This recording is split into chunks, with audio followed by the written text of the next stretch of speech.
Сәлеметсіздер ме оқушылар? Бүгін функцияның шегі және үзіліссіздігі тақырыбы бойынша BJP есептерін талдаймыз. Бірінші есеп. Төменде y-тен f от x функциясының графигі бейнеленген. Мінекей, мен өзімше шамамен салып қойдым. Осындай график берілген. Енді осы функцияның графигін қолдана отырып, біз төмендегі сұрақтарға жауап беруіміз керек. Бірінші а.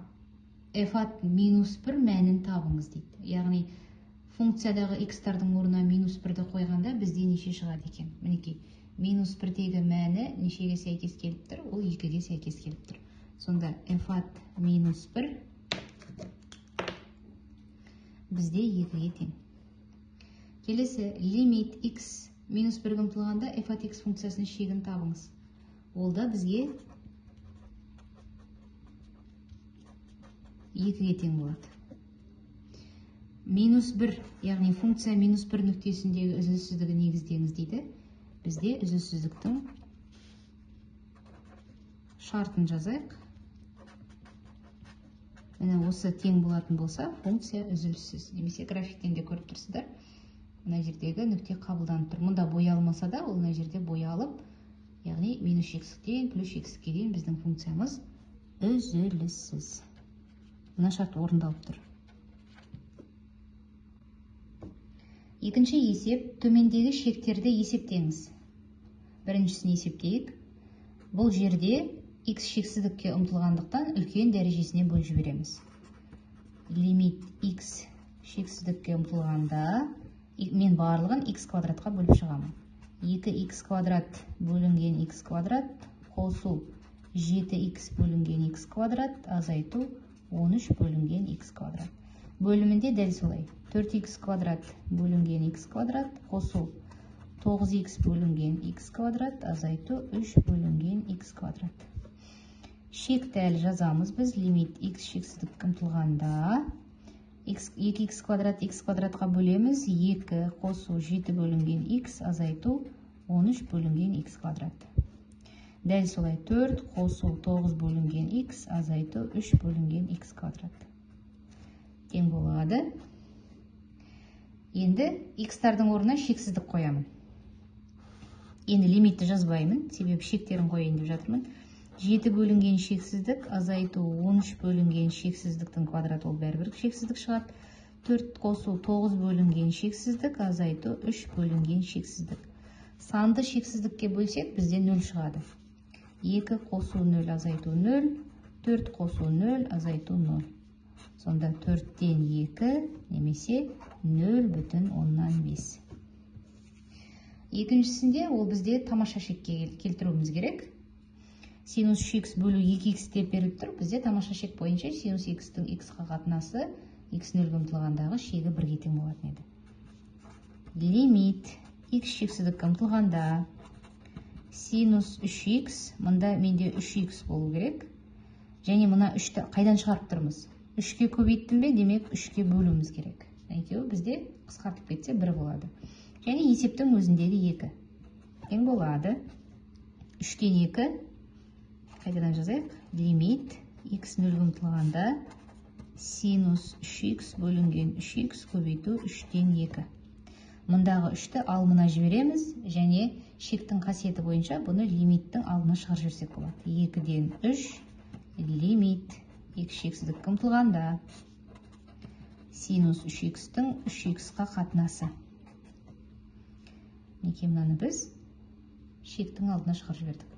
Сонда мынау бізде түгелімен 1-ді береді. 2-ден 3 көбейту 1, сонда 2-ден 3 немесе 1,5-ге тең. Келесі үшінші есепті қарайық. Үшінші есепте тағы да f от x функциясы берілген. Минус 1 нүктесіндегі шегін анықтаңыз дейді. Жазамыз. Лимит x минус 1-ге ұмтылғанда x куб қосу 1, x квадрат қосу 3x қосу 2. Қазір тексеріп алайық. Минус 1-ді қойған кезде бөлімінде неше шығады екен?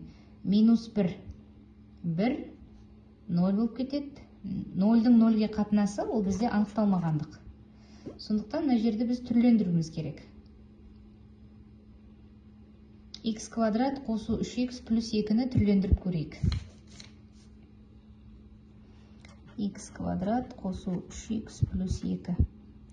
Мен оны қазір бөліп көрейін. X плюс 1-ге. X-тан беремін. Біз алдында көп мүшелер тақырыбына есеп шығардық қой. Осы бұрыштап бөлуді қолданайын деп отырмын. Қосу x, онда 2x плюс 2 минус плюс 2-ден беремін. 2x плюс 2, 0.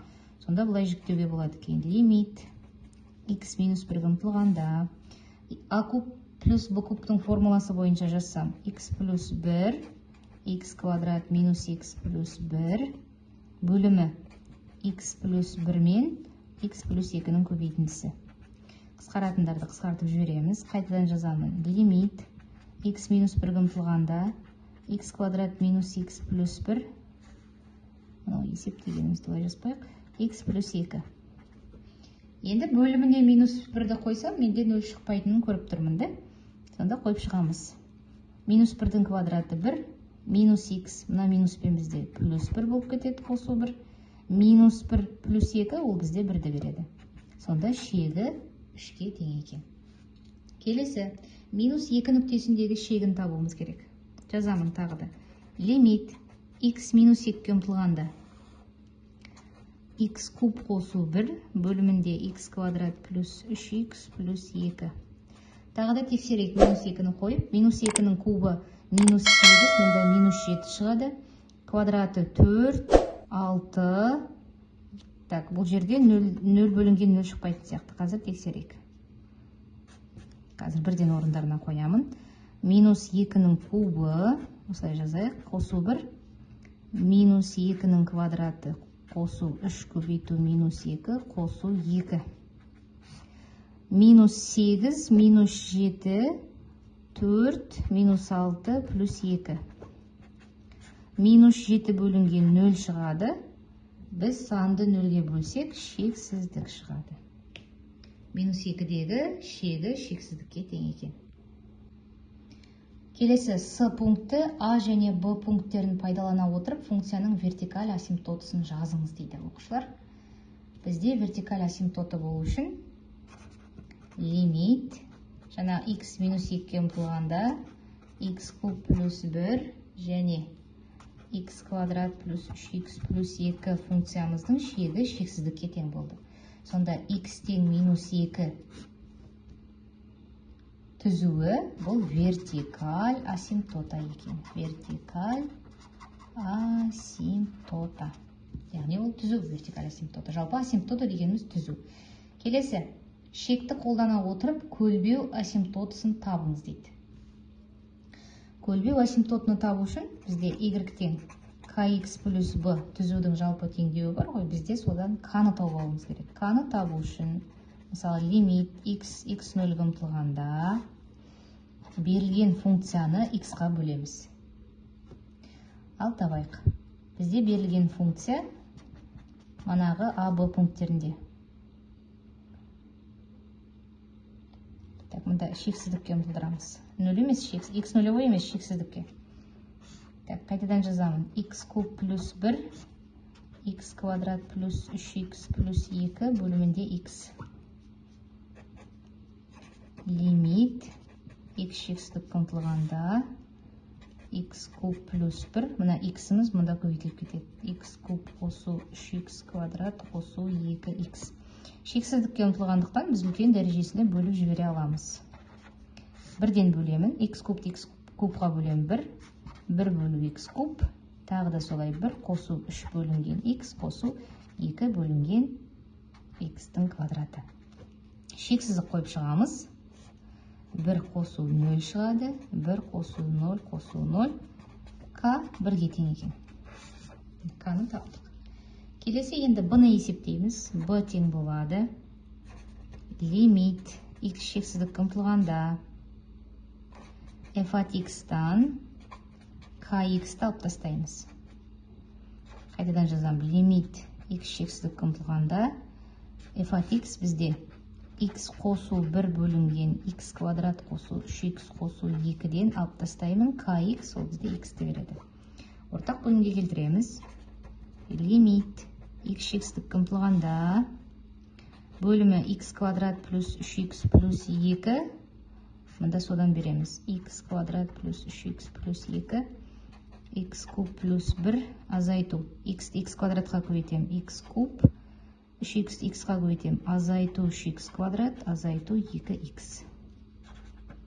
Лимит x ұмтылғанда x куб пен x куб қысқарып кетеді. Минус 3x квадрат минус 2x плюс 1 бөлімінде x квадрат плюс 3x плюс 2 тең болады. Үлкен дәрежеге бөліп жіберемін тағы да.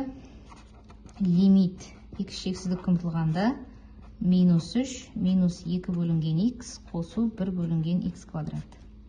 1 қосу 3 бөлінген x қосу 2 бөлінген x квадрат. Шексіздіктерді қоямын, сонда минус 3 бөлінген 1 шығады да, минус 3.